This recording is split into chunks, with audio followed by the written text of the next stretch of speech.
Il y a un fait dont on ne parle pas. Tahirou Sarr du mouvement des nationalistes. Alors quand il a démarré sama xulóowaale la.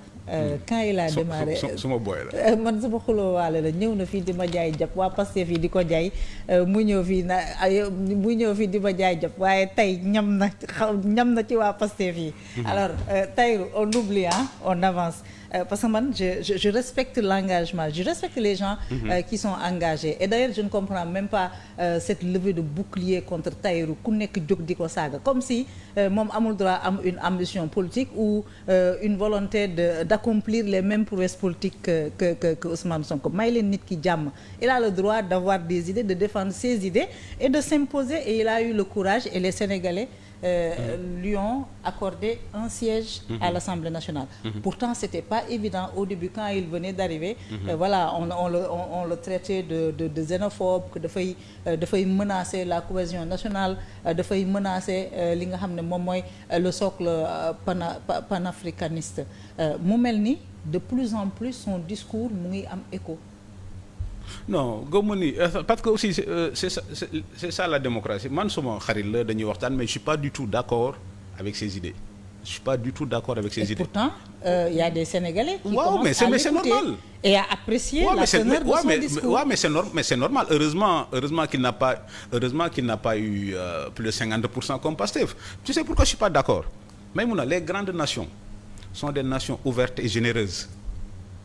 Boo gisee États-Unis dans la rivalité États-Unis ak Chine États-Unis mooy raw toujours Chine xam nga lu tax n'importe qui peut devenir américain personne ne peut devenir chinois. Boo xoolee les prix Nobel 50% d'entre eux c'est des Américains et booy xool presque 50% sont d'origine étrangère. C'est ça une grande nation. Le Sénégal est une grande nation donc elle est ouverte et généreuse. Celui qui a créé iPhone ki ñëpp yor Steve Jobs xool nga ko bu baax papam syrien la. Steve Jobs boo xoolee sax xam ne naar la l'un des fondateurs de Google est russe donc c'est ça qui a fait la force des États-Unis une nation ouverte et généreuse. Les États-Unis ont élu Barack Obama dont le père n'est même pas américain xoolee yeneen dëkk yi donc les États-Unis leur grande force c'est leur capacité à aspirer les meilleurs esprits du monde pour en faire des Américains. À la différence de la France, quand tu deviens américain, tu peux devenir américain et garder tes origines. Et c'est pourquoi, booy doxantu New York, tu vois des drapeaux de Haïti, des drapeaux de Porto Rico, personne ne va te le reprocher. Des quartiers hispaniques. Am na temps waxoon naa ci benn ambassadeur de France qui comprenait pas que les élites sénégalaises ku ci dem États-Unis rek tu deviens pour américain. Je lui dis mais ça s'appelle le respect. Quand un Américain dîne avec toi, quand il se rend compte que tu n'es pas américain, li mu lay njëkk a laaj quand est-ce que tu prends le passeport américain? Parce que c'est une nation généreuse. Malheureusement Trump na ko yàq. Alors qu'en France français boo xamee ni France ngay jàngee li mu lay njëkk a laaj est-ce que tu rentres chez toi à la fin de tes études et c'est ça la différence. Le Sénégal en Afrique le Sénégal rek moo fi incarné woon le modèle américain di wax naa la fi sànq ma demee Rotterdam le premier ministre hollandais di balballu naan oui on a un maire musulman mais je lui ai rappelé que Dakar le maire de Dakar s'appelle Barthélémy Diaz qui me remplace elle s'appelait Soham Wardini bi ñu demee bi mu ànd ak président Macky Sall ñu dem visite Portugal xam nga lan moo doon portugais yi que maire de Dakar ça s'appelle Barthélémy Dias que c'est la meilleure preuve de l'ouverture de la tolérance et de la grandeur du Sénégal mais il y a rien de plus portugais que Barthélémy Dias. Il paraît qu'il y a un grand explorateur qui s'appelait comme ça donc c'est ça la grandeur du Sénégal. Bi Sékou Touré nekkee en Guinée def une dictature sanglante et folle mais Senghor a fait venir à Dakar l'intelligentsia guinéenne. Senghor a fait venir ici des Haïtiens donc c'est ça le Sénégal. Senghor avait cette vision du Sénégal qui devait être une sorte de Grèce de l'Afrique. Il faut que ñu maintenir ça qu'on reste une nation ouverte et généreuse. Li may wax les Libano-Syriens ak ñeneen xam nga c'est quoi la définition d'une nation? La nation est le partage en commun d'un antique cimetière. Les Libano-Syriens là depuis qu'ils enterrent leurs morts à Yoff ils sont des Sénégalais.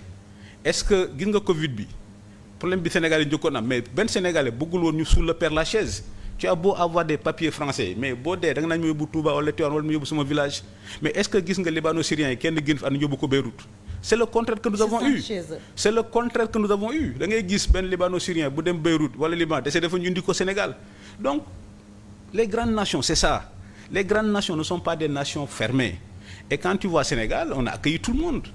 On a accueilli les Haïtiens. Dakar a toujours été une terre d'asile politique. Mais est-ce que son discours symbolise forcément comme ni ñu ko bëgg a caricaturer le rejet de l'autre Lui, il dit qu'on doit organiser l'immigration dans un contexte politico-socio-économique très difficile. Le monde change, il y a beaucoup de mutations.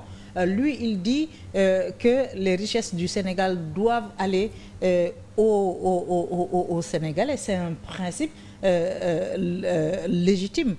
Boo explorer ces idées ba ci alors moi je suis pas d'accord avec ay di stigmatiser Pël Fuuta yi, ça je veux que ce soit clair. di xas Pël Fuuta yi, je suis pas d'accord avec ce pan du discours là, ou di stigmatiser naan libanais yi ñoo jël, mais quand même réew aussi dañ koy organiser.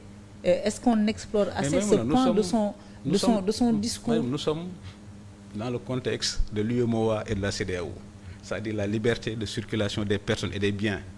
Sénégalais dañuy dem librement installé wu en Guinée, Sénégalais dañuy dem librement installé wu au Burkina. Je donne l'exemple de Harouna Dia.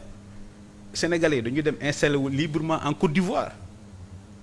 Mais celui qui va s'opposer à Ouattara, Alassane Ouattara, nu mu tudd. mais Burkina wax leen na fa Harouna Dia jógee nga xool. Harouna Dia dafa am njëriñ. waaw mais étranger dañu fi am njëriñ aussi, du question njëriñ, mais c'est le principe. damay wax waaw mais étranger Sénégal.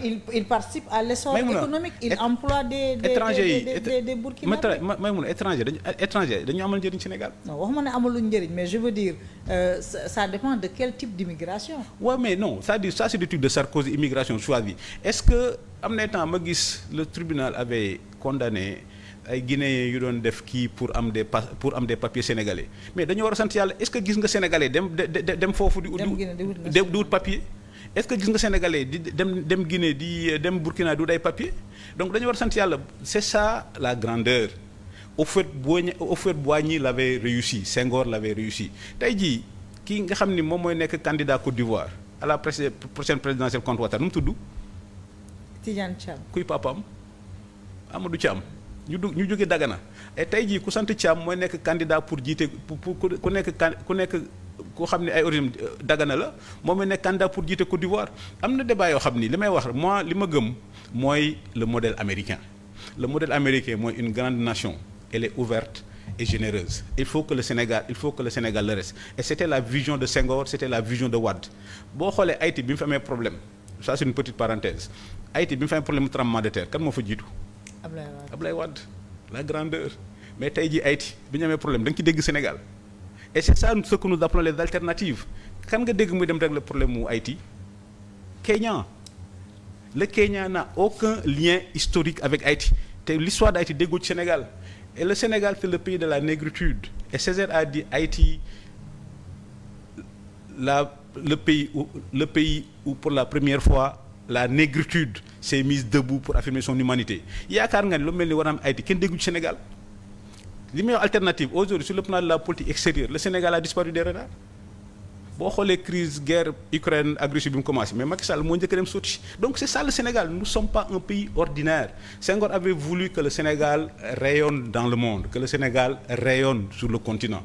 Et c'est ça qui nous vaut aujourd'hui que le Sénégal soit une grande puissance diplomatique et une puissance symbolique. Mais nan ngay aujourd'hui dafa mel ni devant les crises économiques systémiques, tous les peuples sont en train de se recroqueviller sur eux-mêmes. Bi ñu génnee Covid bi les pays comme l'Inde nu mu tudd Thaïlande ak ñooñu ñëpp ñi nga xam ne ñoom ñoo nekk les grands exportateurs de riz.